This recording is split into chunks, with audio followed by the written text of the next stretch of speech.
Networking and marketing made simple is for you, the business owner who has a product, a service, or a message that you believe in. My name is Scott Aaron, and each week we'll take a behind-the-scenes look into the real-world marketing and networking tactics and strategies for getting what you have in front of you to a lot more people. Thanks for spending time with me, and now let's get started.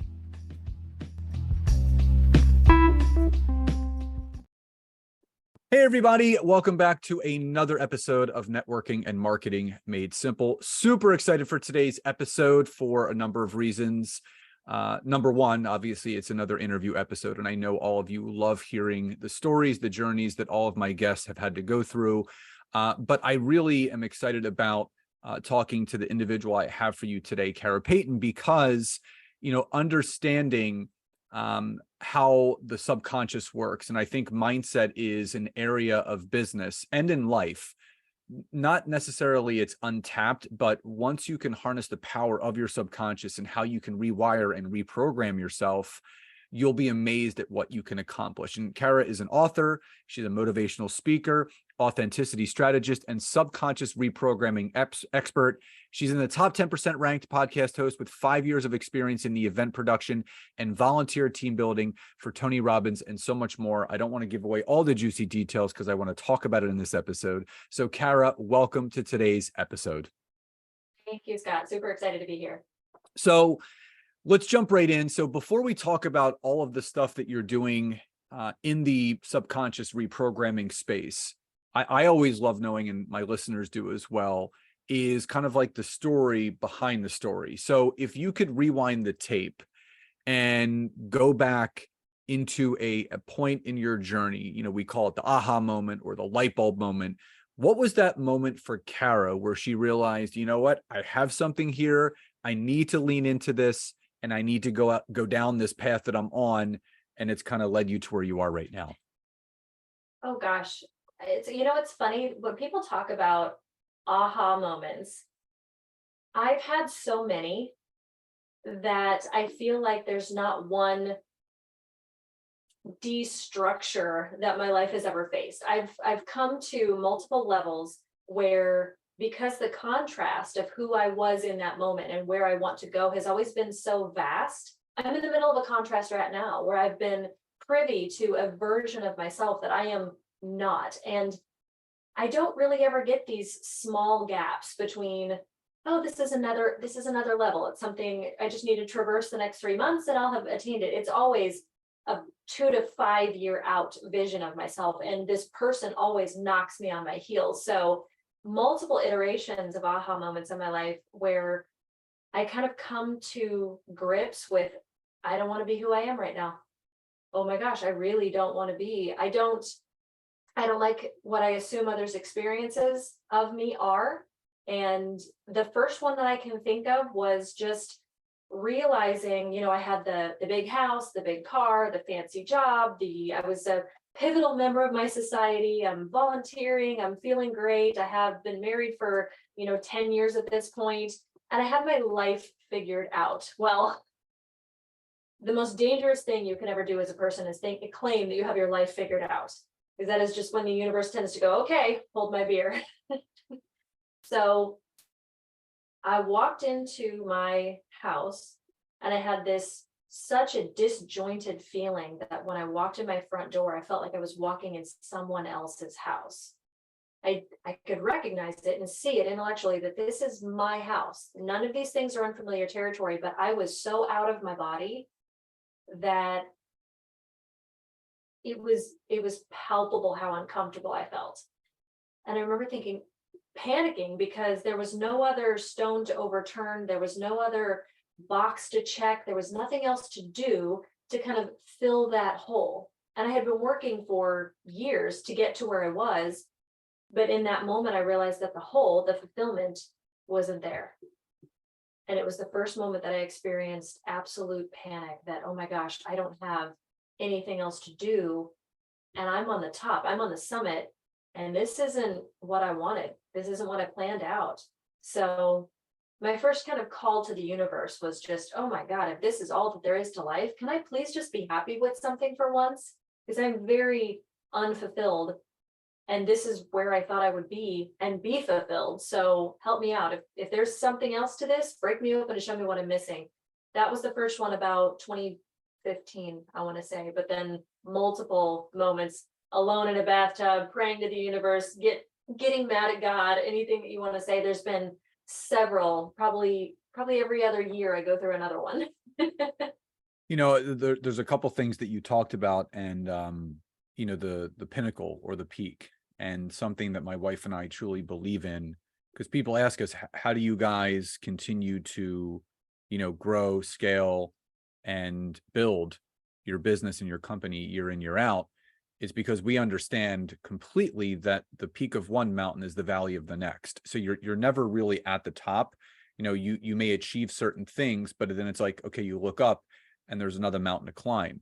And I think the one thing that I truly sit in is that when getting uncomfortable becomes comfortable for you, you know that you're going to be doing big things, because that's the thing. Complacency is one of the worst places to be, because when you quote unquote settle and you get comfortable with where you are, you stop growing, you stop learning, you stop stretching. So I always go back, I think being a parent kind of helps me go back to this as well. Our son is going to be 11 at the end of August. At the time that people are listening to this, he's already turned 11, but I watch him and I see all the things that he's learning about, and that he's stretching himself and he's willing to try.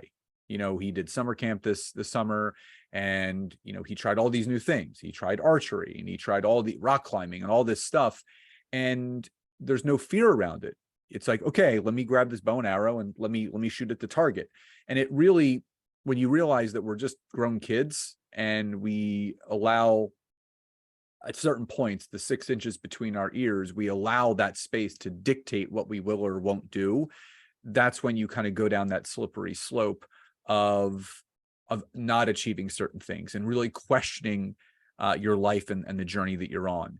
So going back to Kara, pre-entrepreneurship, where you were climbing the corporate ladder, and there's always things to take away and lessons to be learned in every aspect of your business. If you can go back to the corporate Kara compared to the entrepreneur Kara that she is right now, what was a pivotal lesson or thing that you can latch back onto from your corporate life that allowed you to succeed with what you're doing right now?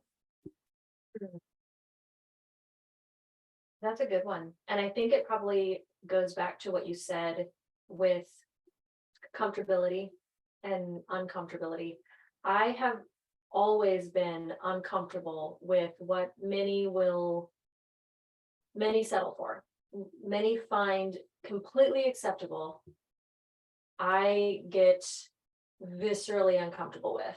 And so that has never not been there. But my journey is kind of unique, because I was in the working force for a very, very short amount of time.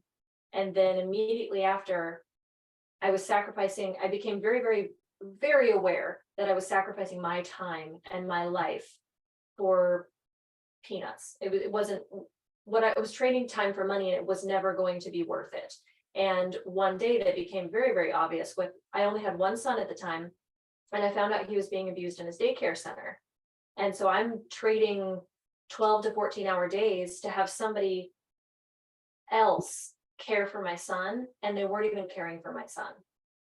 So I was already feeling conflicted inside that somebody else is caring for my son more than I am, spending more time of their day.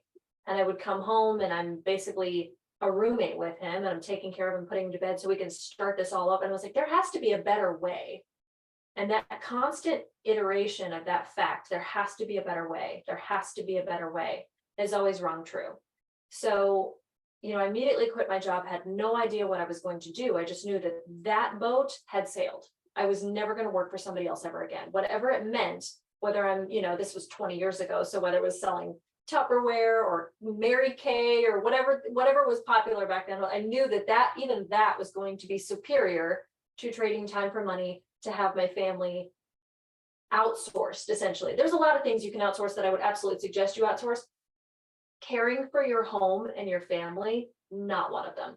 So that ability to constantly innovate in myself, in my life, in my family. There has to be a better way. When you're an entrepreneur, there's always a better way. And so I would say that theme has pretty much rung true since I was little. I was always, there has to be a better way, even if it was just me digging in the dirt and finding out, okay, I have to continuously feed water through this to make it a mudslide or whatever. There has to be a better way. It's like, well, if I do this, and then it constantly feeds it, and I don't know what to do. I was an entrepreneur when I was 4. Yeah, I mean, once you realize that you're psychologically unemployable, there's no turning back. So you mentioned, burning the ships, and something that Tony always talks about, Tony Robbins, that is burn the boats, right? So there's no turning back. You you have to lean into it.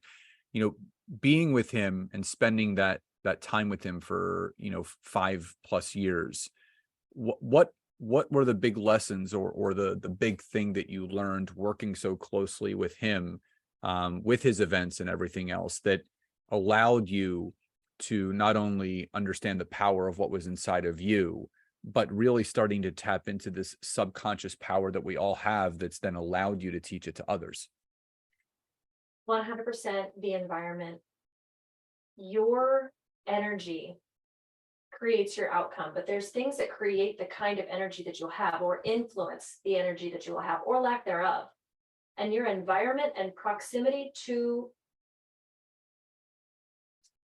for example, if a room is set, or an oven is set, or a kiln is set to 1,000 degrees, anything in that room, it may not reach 1,000 degrees, but it's going to burn a lot hotter than if the oven were set to half of that. In my environment with Tony, anything that I was able to max out, setting my heat to, setting my temperature, setting my energy, setting my goals to, outside of that environment was always so much less, so much smaller. When I get to another place in my life where I realize I'm thinking small again, my goals are stagnant, things in my life have become complacent, or if I'm starting to notice that things are slipping, I look around first at my environment and the people I am curating in my life. And I was like, okay, something has gotten too busy, too staticky. I am not filtering out enough. And even though that may mean for a lot of us, entrepreneurship is lonely. Entrepreneurship is extremely lonely, especially when maybe you don't have a network that is a lot of high level thinkers. Here in Kansas City, there's entrepreneurs, but they're a different type of entrepreneur that, most of the people that I'm in proximity with, they are coastal, they are all over the world, they're global, they're on a global scale.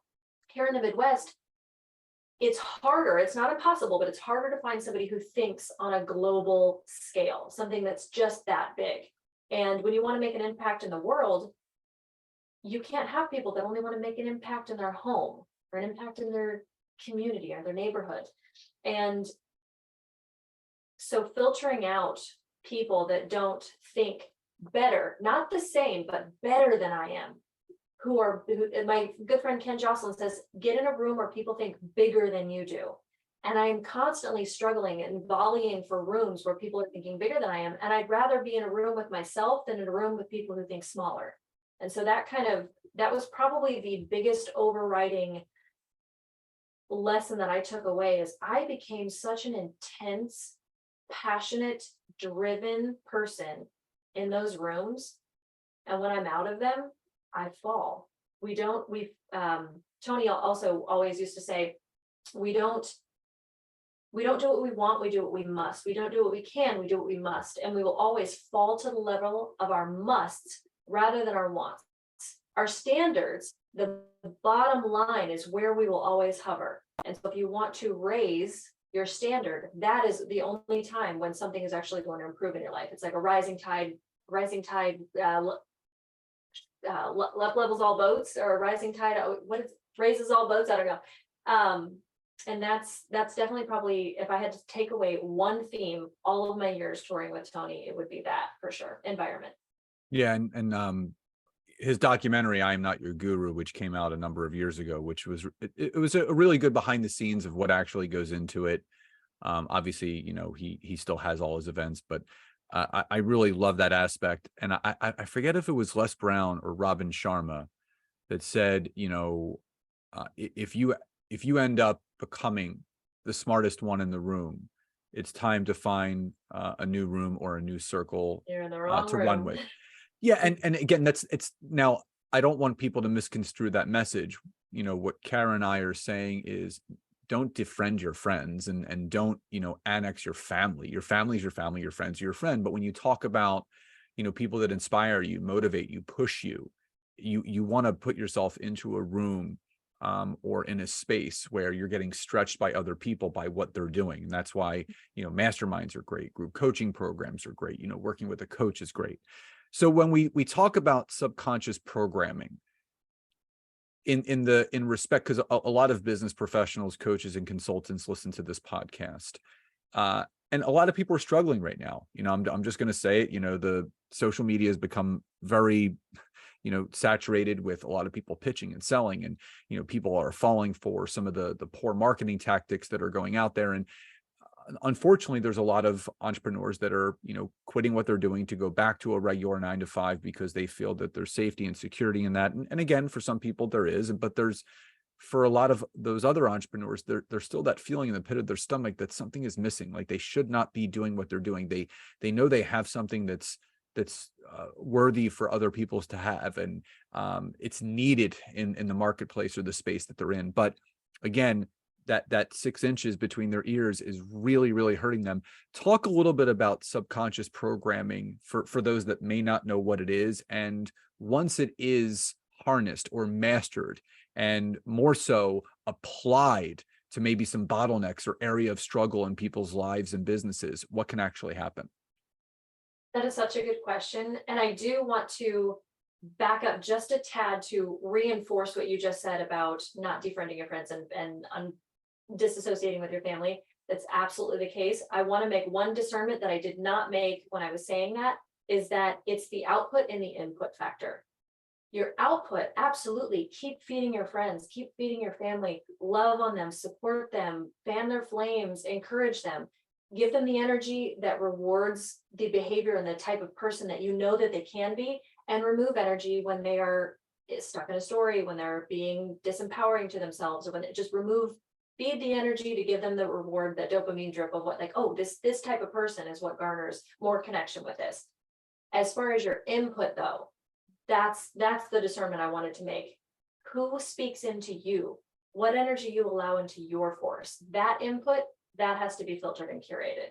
That is when, as far as my friend goes, I may be able to speak into them consistently, but I'm no longer going to call them up for my 4 a.m. phone call advice. If I'm panicking, I'm going to be very, very mindful of who I'm allowing to speak into my world. So now that that's out of the way, the subconscious has been mystified in a way that is just, it's not serving anybody very well. The subconscious, and there's habits, everything has been given this mysterious label that it's so much more complicated than it is. The brain absolutely is this amazing machine.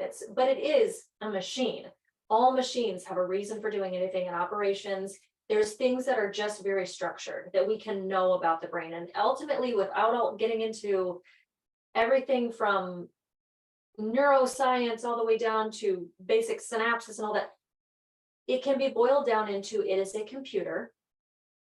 It is a computer that has a function that has been predetermined by the basis of self-preservation to keep you alive, to help you survive. If you don't know anything about the brain, the only thing you really need to know, when it boils down to it, is that your brain is a computer built for self-preservation. Your prolonged experience here, it's trying to keep you alive. So anything but here's the caveat, that machine perceives things as dangerous that are not dangerous.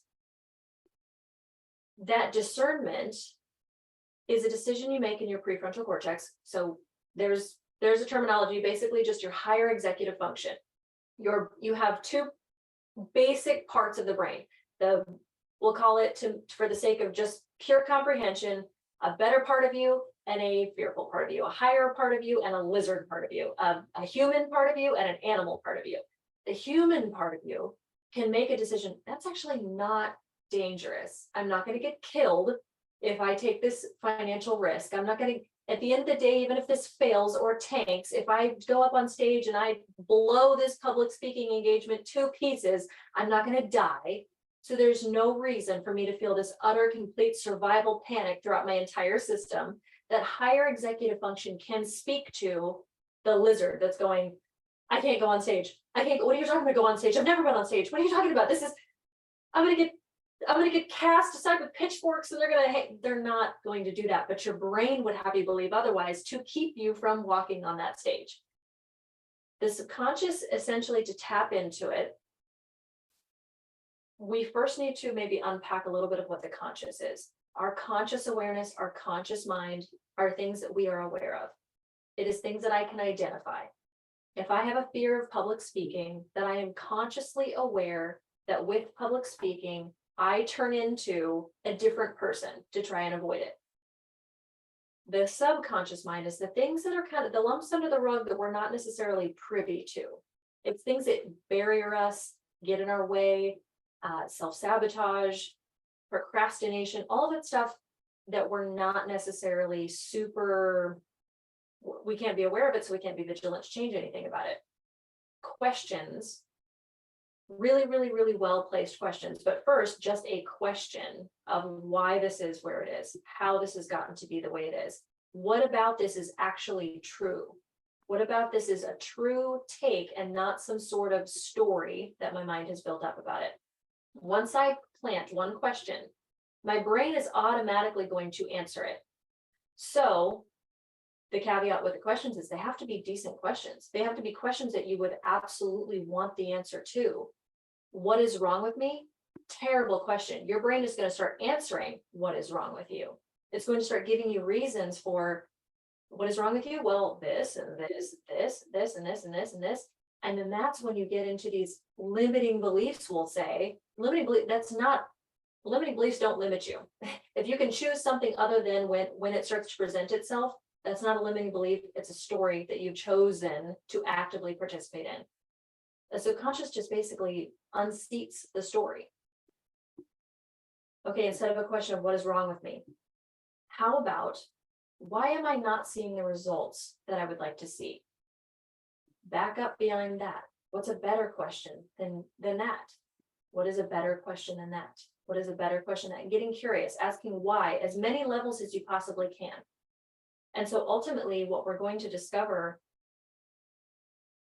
is that there is a lens of the world that we wear that is our subconscious programming. Just the way I automatically view the world, things that I'm still not even aware that alter my view of the world. And those questions basically allow you to take off the glasses, take off the lens and go, oh my God, there's a real version and there's my perception. And once you hack into that little middle space of perception and reality, you now have full-blown access to your subconscious mind. Because now we're able to see where I move into an alteration process and what is actually out there in the world as reality. And so questions, I would say, questions are the first, probably the easiest way for one to self-explore that space. Nancy and I talk about peeling back the layers of the onion, so to speak. And the more that we can dig deep, you can find the root cause to a connection point to an emotion, right? I think we've all have experienced some form of trauma. Now, trauma can be a physical trauma. It could be an emotional trauma. It could be a mental trauma, whatever it is. But there's always a way to work through it. Trauma is always going to be there. There's always going to be things that kind of bubble up, but it's to your point, reprogramming yourself to acknowledge something that's going on and moving past it, acknowledging it, not ignoring it, not stuffing it, not sweeping it under the carpet, but how can I leverage and use this to my benefit, to make me better, to make me stronger? And I think it's those differences that we can make within ourselves and for ourselves that allow us to get to those new levels and the new heights that we never thought were going to be possible. Now, Kara, before we start to wind down, if someone was to ask you with the subconscious reprogramming that you specifically do, because there's all of us have people in the space that we're in, what would you say that really differentiates you and your style compared to some other people in your space that also focus on the subconscious reprogramming? That's a great question. And I would say the main thing that I have noticed thematically show up in my clients is that mindsets and mantras are very much the tip of the iceberg. And that's what most of, I would say, personal development space and the life coaching space tends to really try to drive home without considering some of the very, very nuanced, like you said, emotional trauma that people have gone through. There's a lot of people that, without dealing with the subconscious, without dealing with how the trauma has stored itself in your mind and your body, we have emotional reasons for doing everything. There's only an emotional reason for doing anything. It's the way we hope to feel on the other side of attaining the job, the house, the marriage, the whatever. And so without addressing emotional cache, an emotional storage system that has completely cluttered our ability to be clear in our heads, we don't have the capacity to access that higher resource. Our mindsets and mantras are nothing more than Pinterest quotables when it comes to anything that's going to barricade ourselves into a state of being, a stress response, something that's locked into the somatic system that we haven't let go of. When we clear our body of that, we are able to then become clear. Our mind is able to become clear, but without it, we're hopeless. So the marriage of our bodies, we'll say archive, we have to include that into our subconscious. It's more than our mind. A subconscious mind is almost a body in and of itself. And whenever we feel something and store something, it automatically takes this almost micro tag and puts it in the mind. That this is the way I feel, this is my reality. You think a thought, you feel the feeling, it stores in your body. That becomes your reality. I now live there. Everything that happens to me creates my thoughts, then creates my feelings. But my feelings, that's when the chemical compounds show up in the body, and I'm living there. Now I'm literally feeling that sensation. I'm feeling into that reality. Like if I were really to meditate about jumping out of an airplane, I'm going to feel all that anxiety. I'm not jumping out of an airplane, but my body is, my mind is.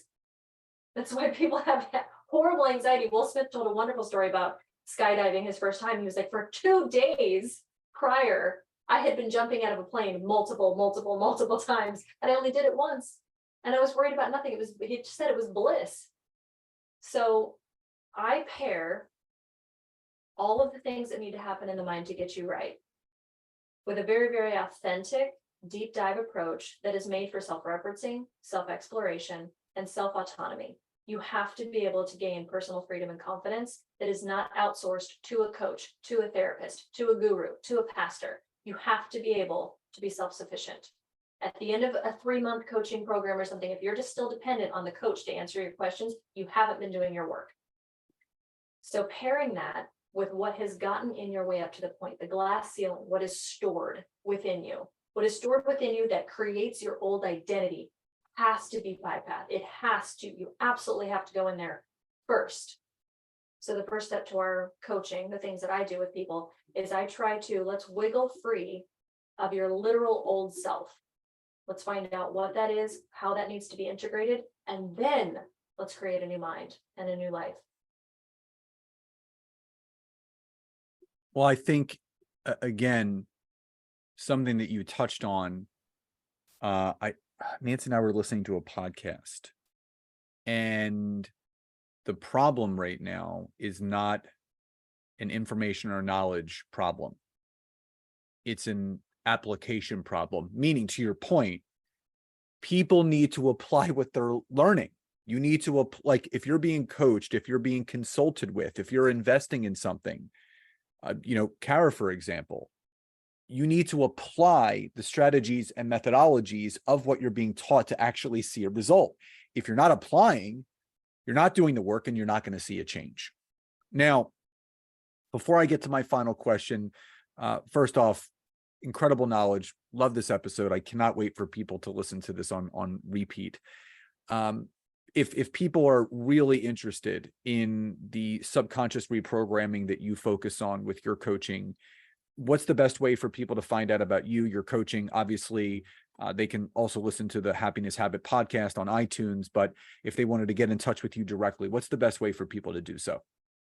I'm really easily accessible. I kind of make that anybody who wants to get in my ecosystem, it's pretty easy. You can just Google Kara Payton. I'll show up everywhere. But if you want to go directly to karapayton.com, I'm more ever present on social media with regards to Instagram. It's kind of that one focus. Like everything else is kind of reposted, cross-posted, etc. I'll get to it, but it's Instagram's probably the best one. And that's just Kara Payton with a little underscore. But the website's definitely, it's got all the information. It's got free resources. We have a free daily breath work meditation process to help people tap into more of an authentic version in a bite-sized way. And then, the workbook's going to be coming out too, the Authenticated workbook. It takes the things I do and it makes it a self-referencing process. So you don't have to even go through it with a coach. You can walk yourself through. It's a big, meaty life transformation workbook that you can actually facilitate your own journey. And it's pretty easy to reach me. I'm pretty easy to reach. Awesome. Well, all that information obviously will be in the description of this episode, but also the email that went out about this episode. So it's going to be, as Kara said, it's going to be very easy to get in touch with her. So Kara, final question before we sign off today. What does success truly mean to you?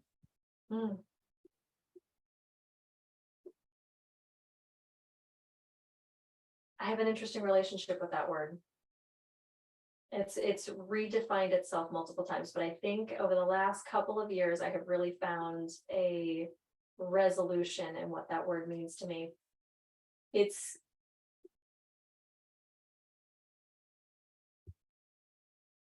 Did I show up as the truest version of myself today? The actual whole embodied self. And did I do what I intend? Did I do what aligns with my intentions? And if I did, and I can honestly look at myself in the mirror at the end of the day and say, yep, that was a good one. I showed up exactly as I would have hoped to at the beginning of the day.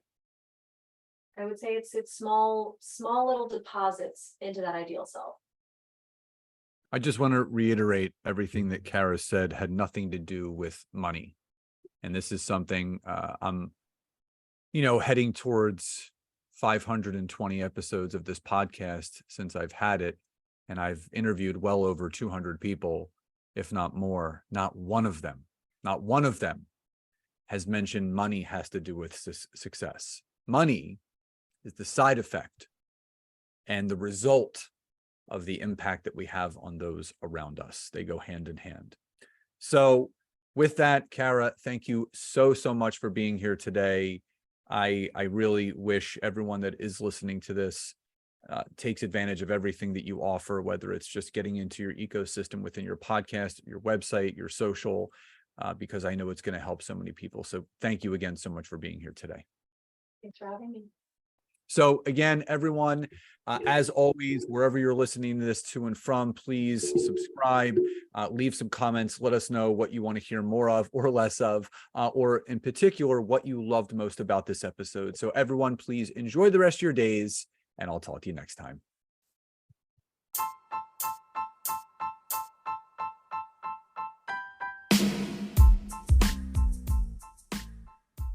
Thank you so much again for checking out today's episode. And if you are listening through iTunes, Spotify, wherever you are, please leave me a rating and review. Let me know what you loved, what you would like to see improved, or ideas you have for future episodes. And if you are interested in taking your business to the next level, don't hesitate to go to my website, www.scottaaron.net, where you can schedule a free discovery call with me, where I can learn more about you, your business, what you're struggling with, and how we can work together. And don't forget to check out my wife, Nancy, and mine our free community on Facebook called LinkedIn Leads for Life. We would love to see you in there. Have a great rest of your day.